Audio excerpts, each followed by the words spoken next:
liable kepada unknown third party. Tetapi dalam soalan you kena tengok ya, the situation mestilah dia cerita situation where the company having financial difficulty and the company not be able to survive without getting the loan daripada financial institution ataupun dapatkan investor to invest in their company. Okay, kita pakai this case under that situation saja. Faham ya kelas? Faham, Madam. Faham ya? Okay. Faham. Clear ya? Okay. So you nampak beza antara satu sama lain dah. So kalau you jawab soalan exam later on, you kena tahu nama case, cerita tak perlu cerita ya. Tak ada markah pun kalau you cerita. You kena tahu nama case, the judge punya decision dan kenapa judge make that decision. Okay? Faham? Okay, nanti I tunjukkan kat you all later on how to answer the question. Okay? So basically on top of it, after JEB fastener case, so we come out dengan 4 type of relationship between auditor and other party. Auditor and client as well as other third party. Okay. Okay, next one. Next one kita tengok case Kaparo. Okay. Cuba tengok case Kaparo kelas, baca dulu. Dia lebih kurang sama ya. Kaparo adalah one of the popular case pada tahun 1990s, okay. So the case ni memang the judge decision kita masih guna until sekarang pun kita masih based on Kaparo case, okay. So apa yang berlaku kat sini adalah Kaparo purchase 100,000 share in the open market. Selepas dia beli 100,000 share, dia beli lagi another 50,000 share. Okay, by relying on the audited account. Kemudian selepas dia beli another 50,000 share, dia acquire control over the company. Okay, so selepas tu, selepas dia acquire the company because dia jadi major shareholder, right? So dia pun check dia punya financial statement, the audited account show 1.2 million. So after Kaparo take over the company, he discovered that it should be 400,000. Okay, basically company tu buat window dressing lah. Do you know what is window dressing, class? No. Window dressing. Pernah dengar tak perkataan window dressing? Dan nak graduate ni kena tahu apa tu window dressing. Oh, I tak close pun. Kejap. Okay, window dressing tu apa kelas?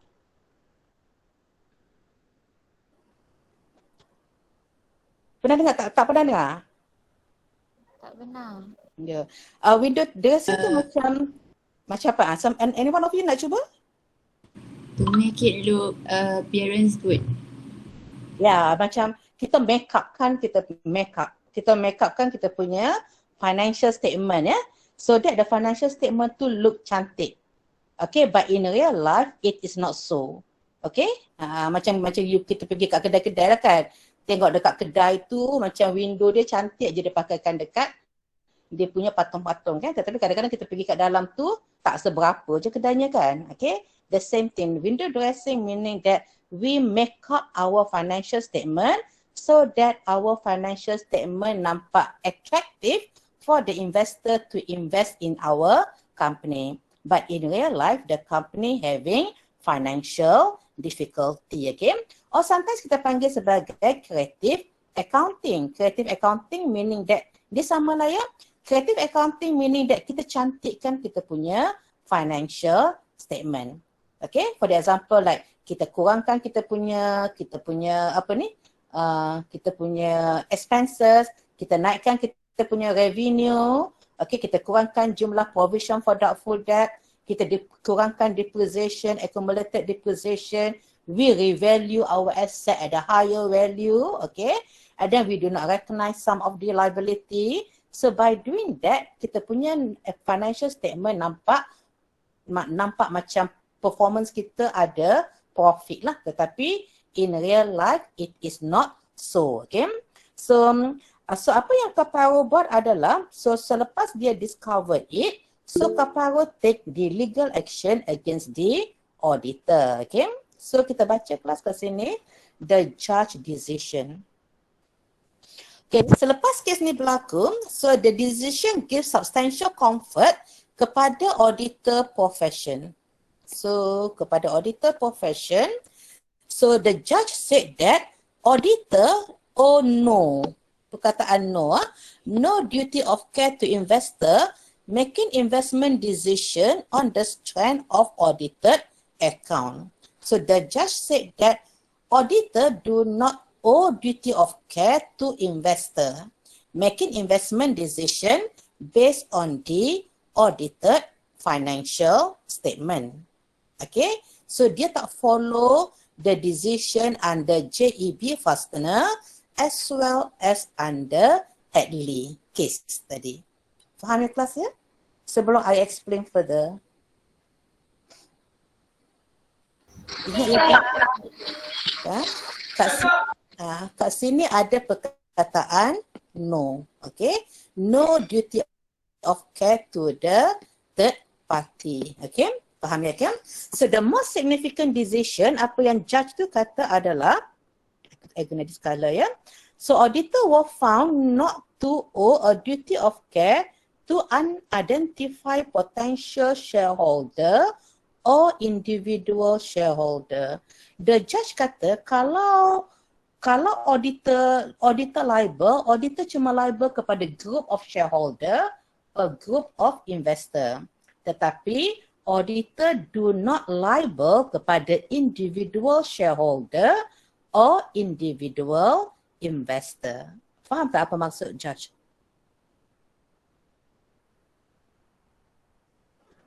Macam kalau you nak sue auditor boleh, tetapi you kena sue auditor as a body, as a corporation, as a group of shareholder or as a group of the investor. You tak boleh sue the auditor atas dasar individual shareholder or individual investor because it's not fair to the others. Faham ke? Boleh. Dia punya key point kat situ. Okay, auditors not to owe a duty of care to unidentified potential shareholders or individual shareholders, sambung ya, unless the account were prepared specifically for the third party for the particular purpose and intention was made clear to the auditor at the time the audit engagement. Okay. Boleh faham kelas? Okay. Nanti kita tengok lagi ya. Kita ada next slide. Dia explain further about the judge decision. Okay. So based on case Kaparo, so we see that Kaparo do not follow, okay. No, Kaparo follow the privity rule. So dia tengok kepada privity relationship when the judge make the decision. So dia follow balik apa yang case Ultramarus as well as the Chandler case. Okay. Okay, sambung baca ya kelas.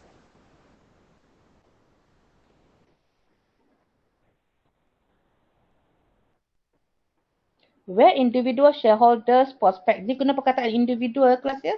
Individual shareholders, prospective investors, lenders and other third party who suffer financial loss by relying on negligently audited account would have no claim against the auditor. Meaning that siapa-siapa individu yang rely kepada financial statement to make the decision, they should have no claim against the auditor. They cannot sue the auditor. Okay.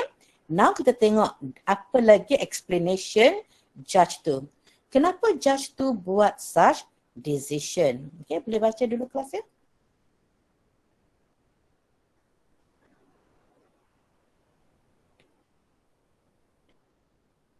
Okay, in this case, the judge made three tests.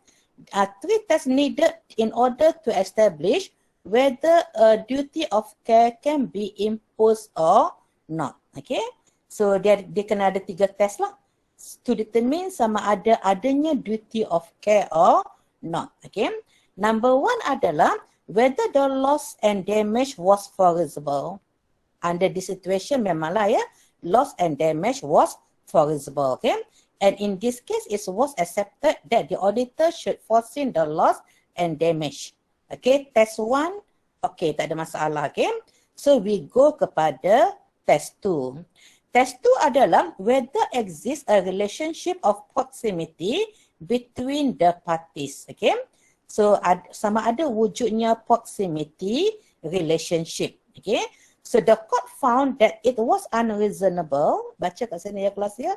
It was unreasonable to establish a relationship of proximity between auditor and third party who was not the intended recipient of the audit report. So it's very difficult to establish proximity relationship between auditor and other third party. And that third party tu tak specifically ask the information daripada auditor. Okay.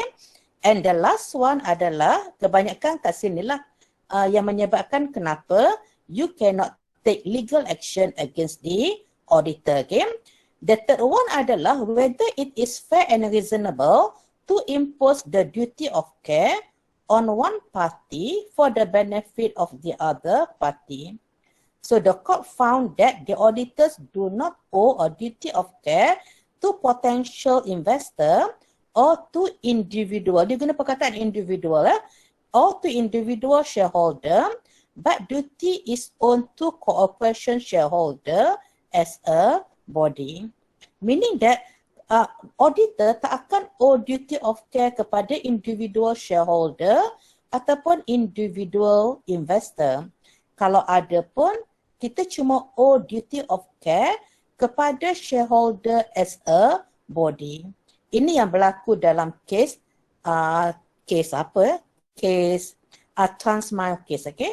Dalam case Transmile case mula-mula adalah individual shareholder take legal actions against the auditor. So tak dapat. So apa yang dia buat adalah dia take all of them bergabung and take the legal action against the auditor. Dia ambil legal action as a body ataupun as a corporation. So boleh faham kelas? Nampak tak beza antara kes atas dengan kes kat bawah?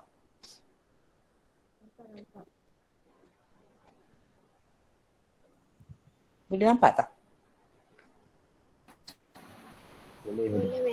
Boleh ya?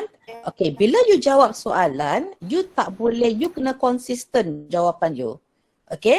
Bila you nak jawab soalan nanti, you sama ada boleh guna case Hadley case in the case of non-third party ataupun JEB fastener in the case of unknown third party. Okay? Or you boleh guna case Caparo. Okay, kalau guna case Caparo, so you tak boleh guna dua-dua. You tak boleh argue Hadley case, JEB fastener, kemudian masuk pula Caparo, okay? So because dia punya the judge decision adalah contradict, okay? Jadi bila you jawab soalan, you kena konsisten lah. Sama ada you nak guna case Hadley, JEB fastener, stop kat situ saja. Or you nak guna case Caparo. Kalau you nak guna case Caparo, you kena explain about test 1, test 2 and test 3. The 3 tests that has been made by the judge to make the decision. Faham ya kelas? Jangan mentah-mentah lah you boleh hafal semua nama case you nak masukkan dalam jawapan you. Jangan ya. So guna salah satu. Okay? Kalau tak, you punya jawapan akan jadi macam contradict later on. Sebenarnya dua-dua betul ya. Kalau you nak guna case JEB ke Hadley ke betul. You nak guna case Caparo pun betul. Tetapi jangan guna kesemuanya dalam satu jawapan. Boleh kelas? Faham apa maksud I? Faham, Madam. Faham ya? Okay. Okay, last one. Last one adalah Royal Bank. Royal Bank of Scotland. Okay, so this one ada you baca key audit matters ya. Sebab daripada case Royal Bank of Scotland lah, MIA come out with the suggestions for the company ataupun for the audit firm to disclose key audit matters in the financial statement. Sekejap. Mana pergi?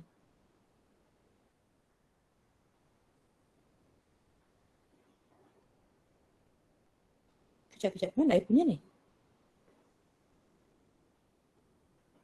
Sekejap ikhlas ya. Dia kadang-kadang I tertekan dia hilang.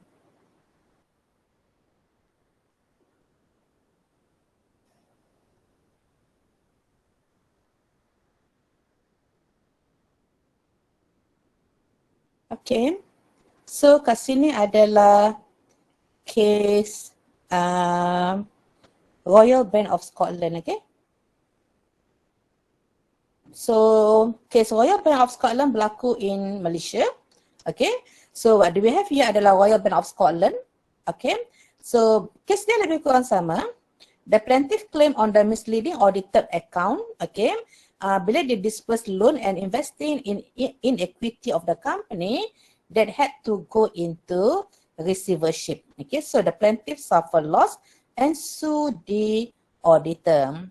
Okay, so in reference to the Kaparo statement held that when auditor did not state the disclaimer statement in the auditor report and did not disclaim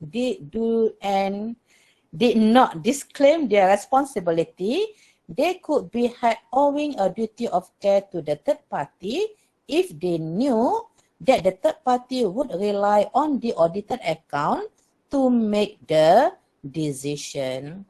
So sebenarnya dalam kes Kaparo tadi ada lagi explanation ya. Sebab Kaparo tu dalam kes Kaparo the judge kata, so basically kalau orang tu specifically ask the information daripada you owe duty of care kepada that person lah. So dia refer balik kepada Hadley case, okay? Tetapi kalau orang tu just guna financial statement, audited financial statement to make the decision dan that person suffer the loss, kemudian that person tak boleh sue the auditor as individual shareholder. Tetapi kalau dia nak sue the auditor, dia boleh sue tetapi sebagai as a body, okay? Kemudian the judge juga mention, so if the auditor did not state the disclaimer statement in the audited financial statement, and this not disclaim dia punya responsibility, the auditor might owe duty of care to the third party. Okay, so starting daripada 2002, MIA bagi recommendation kepada semua audit firm, okay, to masukkan the disclaimer statement in the audit report. Faham kelas? Kat sini kita nak explain implication lah ya. That's why I nak you baca KAM. I dah bagi satu what do we call, satu key audit matters ya. Ada satu auditing standard adopted by MIA on KAM. KAM I tak ajar ya dalam kelas ya kelas. I will not cover tetapi you kena baca dan dia masuk dalam final exam. Okay, KAM ni adalah part of the audit report, okay? So you just extend your audit report, highlight 1-2 point dalam your audit report yang you rasa it is significant kepada shareholder. Boleh? Faham? Dia macam emphasize of matters, okay? Banyak lagi ke ni? Dah nak habis kot ya? Panjang lagi ni. Okay, dah boleh. Shall I continue? Boleh, madam. Okay. Boleh, madam. Yes, madam. So tengok dia punya implication. Implication kepada auditor. Ini Company Act ni dah tukar ya, Company Act 2016. 2116. So what are the effect kepada profession body adalah modification. Yang penting adalah we need to modify our audit report. Okay, so apa yang kita recommend adalah, so you have to put disclaimer statement in the audit report when we issue the audit report. Dan kita akan tengok detail later on dalam tajuk audit report. Dan you boleh juga baca KAM lah ya. Key Audit Matters. Okay. So, itu implication yang berlaku in our country lah. Okay. This one adalah summary of case for duty of care. Ni I nak you baca sendirilah. So, I rasa kalau I baca ulang pun benda yang sama.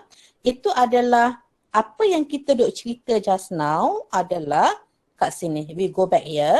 We go back here, kita tengok apa yang kita duk cerita daripada last week sehingga kepada this week bersambung-sambung kan kita duk ceritakan. Kita just nak test yang ni saja. Sama ada wujudnya duty of care. Okay. Selepas kita dah boleh establish adanya duty of care, barulah kita pergi nombor 2, nombor 3 dan nombor 4. Okay. Now kita tengok nombor 2 pula. Nombor 2 adalah breach of duty of care. So, sekejap I share kat mana dia tadi. Okay. Okay, continue lagi kelasnya kat sini. Dia explain further lagi kes Kaparo ya. Significant to the profession. Okay, so based on the example from cases previously, lawsuit exercise against the auditor have significant changes in the profession in particular. So many fine judgment in Kaparo case is difficult. Pada masa tu kan macam dia orang rasa susah nak accept Kaparo punya case, the judge decision on Kaparo case. Okay, tetapi basically sekarang ni pun sebenarnya dia macam kita lah kan masa mula-mula tu orang susah nak accept. Because orang dah biasa kata auditor liable, auditor liable, auditor liable. Sekali bila case Kaparo said, the judge said that auditor not liable. Okay, so for this society, it's very difficult for them to accept the judge decision. Okay, so to accept and raise question about the role of auditor and the value of the audit service. Jadi apa yang accounting profession need to do adalah we need to upgrade kan kita punya auditing standard. Kita kena review the auditing standard from time to time to make our auditing standard be lagi reliable and still relevant. Okay. Kemudian a professional body also bagi recommendation kepada all audit firm to obtain clear engagement letter. Masalah engagement letter adalah kita tak perlu prepare engagement letter ni every year. Tak adalah setiap kali kita nak start dengan kerja audit, kita kena come out dengan new engagement letter. Satu engagement letter would be sufficient. Tetapi kita kena ensure that both kita, client and auditor understand the content of that engagement letter. Ingat ya kelas, engagement letter we do not prepare every year. Tetapi kita kena remind the client about the engagement letter, about the content of engagement letter. Kalau you rasa client tak faham, salah faham the content of engagement letter, so you boleh issue a new one and explain kat dia apa isi kandungan dalam new engagement letter. Okay, so this one adalah the implication daripada Kaparo case lah, apa yang berlaku in auditing profession. Okay, kemudian they come out dengan konsep contributory negligence. This one adalah new term lah yang you kena tahu ya. Contributory negligence. Okay, contributory negligence adalah sometimes bila auditor pun dia fight lah, dia pun akan fight dia punya hak dia lah kan, dia punya rights lah kan. So auditor said that, katakanlah bahawa third party take legal action against the auditor and auditor's liable. Auditor need to pay some amount of money kepada third party. And auditor juga dia akan fight dia punya right by stating that sometimes this thing bukannya berlaku is due to the auditor's negligence saja. Meaning that dia tak boleh nak totally blame kepada auditor saja. Because BOD, Board of the Directors, the manager also responsible towards it. Okay, also responsible kepada auditor's negligence. Okay, because they do not have good internal control system, dia tak boleh detect for an error and so on. Okay, so auditor said that kalau I liable kepada third party, So it should be shared between me and other board of the directors. Faham ya kelas ya? Katakanlah bahawa you liable, you kena bayar 300 million. Jadi bukannya you saja yang kena bayar 300 million, this 300 million partially kena be share antara auditor and management ataupun auditor and board of the directors, because the factors contribute kepada auditor's negligence bukan semata-mata datangnya daripada auditor, tetapi it also be contribute by the board of the director. So kita kena share lah the amount yang kita kena bayar kepada outsiders ataupun kepada shareholder. Okay, kenapa? It's due to the auditors fail, for the example like, director ya. Director failed to establish a good internal control to safeguard the company asset and so on. Okay, so that one adalah, faham ya kelas apa maksud contributory negligence? Faham? Boleh ya? Okay. Boleh, madam. Okay. Okay. So the last one adalah is increase the litigation cost. So the litigation cost become more higher, lebih tinggi, and then auditor pun nak protect themselves kan kalau ada court case against them. Sebab kadang-kadang kalau auditor tak mampu nak bayar, so kadang-kadang audit firm boleh bankrupt. Seperti apa yang berlaku kepada AA, Author and Anderson. Okay. Jadi apa yang auditor buat adalah in order to defend themselves, they need to get more insurance coverage. Kalau dulu dia ambil 100,000, maybe sekarang dia kena ambil 1 million, or maybe dia kena ambil 100 million. Okay, insurance coverage. The more you ambil insurance coverage, your insurance premium will be more. Okay, jadi apa yang berlaku dalam financial statement, auditor punya financial statement dia akan jadi macam ni ya. So dia akan jadi revenue dia sini audit fees lah ya, and expenses. Dia punya expenses, the highest expenses adalah salary lah. Salary ni sebab audit firm adalah, kita adalah human capital, okay. The second highest adalah insurance premium, okay. So bila dia kena bayar tinggi untuk insurance premium because they have to take more insurance coverage, okay. Jadi dia punya expenditure akan jadi tinggi. Bila expenditure dia tinggi, dia punya profit margin dia akan jadi rendah. So in order to maintain the same profit, auditors will charge more ataupun higher audit fees to the client. At the end of the day, bila kita charge high audit fees kepada client punya profitability pun akan menjadi kurang. At the end of the day, yang suffer adalah shareholder lah, because they will get less dividend. Faham ya kelas ya? Kita nampak macam auditor yang rugi kan, tapi sebenarnya yang rugi adalah shareholder. Sebab auditor kalau dia rugi, they can increase the audit fees. Okay? Boleh kelas ya? Itu baru nombor 1 ya. Okay, sekarang kita tengok nombor 2. I pergi laju sikit. You ada some of you ada kelas 3.5 ke? Ada tak yang ada kelas 3.5? Ada. Ada? Yes or no? Yes. I tak dengar. Ada ke? Ada Doktor. Ada, madam. Okay. So now we go to the second one. This one laju je lah ya. Second one adalah breach of duty of care. The second condition in the tort adalah negligence is established by the plaintiff and auditors has failure to act in accordance with due care. Itu adalah the second one. Okay. You dah owe duty of care and then you breach of the duty of care. Apa maksud breach of the duty of care? Meaning that you do not follow the auditing standard. Ada gross negligence. This one you kena masukkan ya bila you jawab soalan. Bila you prepare ataupun bila you audit the financial statement, ada gross negligence. Okay, so due to the gross negligence, so that one kita panggil sebagai breach of duty of care lah. Okay. Okay, apa maksud standard of care? The standard of care adalah what we expect daripada auditor. Okay, so kalau you tak fail to follow apa yang kita expect daripada you sebagai auditor tak professional, so that one adalah part of the breach of duty of care. Okay.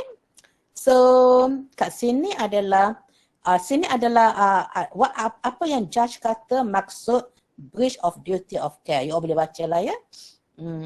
Okay, last one. Third one. Third one adalah third one ni apa dia? Okay, you boleh baca lagi kelas ya. This one pun another judge, they just define apa maksud breach of duty of care. Okay.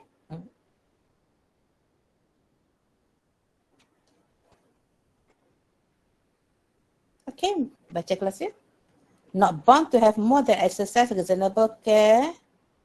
You do not give the guarantee, do correctly, but the auditor must be honest. Okay, there are certain quality that we expect daripada you sebagai auditors, dan before you issue the audit report, there are certain things that you need to do. Okay, this one adalah the judge punya, the statement made by House of Lords in UK lah. Okay, the meaning of duty of care. Okay, so this one you boleh baca sendiri ya kelas ya. Okay, they just explain, bagi further explanation apa maksud breach of duty of care. Okay, kemudian adalah third one adalah adanya causal relationship between auditor's negligence and loss. Okay, so under this situation, this one adalah the third test yang kita akan buat adalah causal relationship adalah third condition in the tort negligence.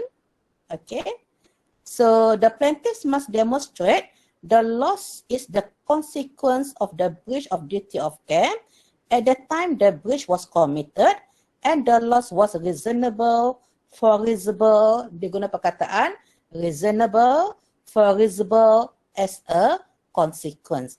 Because of your negligence, so we suffer the loss. And the loss adalah reasonable, foreseeable akan berlaku. Okay, macam itulah lebih kurang ya. So, example to prove the connection between auditor's failure to detect, okay, a fraud and the loss. So, you kena prove adanya relationship between auditor's negligence and loss. Okay, so apa yang plaintiff kena buat adalah plaintiff kena prove yang auditors do not carry out the audit competently, do not detect the weaknesses in the internal control system, and auditor not be able to prevent the fraud. Okay, so that due to that you suffer the loss. Okay, this one you all boleh baca later on ya kelas ya. Okay, they just explain further about that. Okay, last one adalah the damage. In this case, test number 4 adalah you suffer actual loss. Okay, so the fourth element here adalah plaintiff suffer actual loss. You suffer dalam bentuk ringgit lah. Okay, quantifiable. The loss is quantifiable, for the example like loss of investment, overpayment of investment, okay, ataupun overpayment of dividends and so on. Okay, so bila you dah boleh cover keempat-empat tu, so we can take legal action against the auditor. Kemudian you boleh bagi lagi punya conclusion dia. So based on your argument, you akan state sama ada the auditor's liable or not liable. Okay, so kat sini I dah explain tadi contributory negligence. So you boleh baca sikit lagi apa maksud contributory negligence. Oh, kadang-kadang kita panggil, kita guna juga this term ya, apportionment. Apportionment of liability. Kita apportionkan the liability. Some percentage akan dibayar oleh auditor and some percentage akan dibayar oleh board of the director. Okay, so that's all tajuk ni. Tajuk ni panjang ya kelas. Dan tajuk ni memang very lengthy dan banyak yang lah yang you kena baca, okay. So any question class?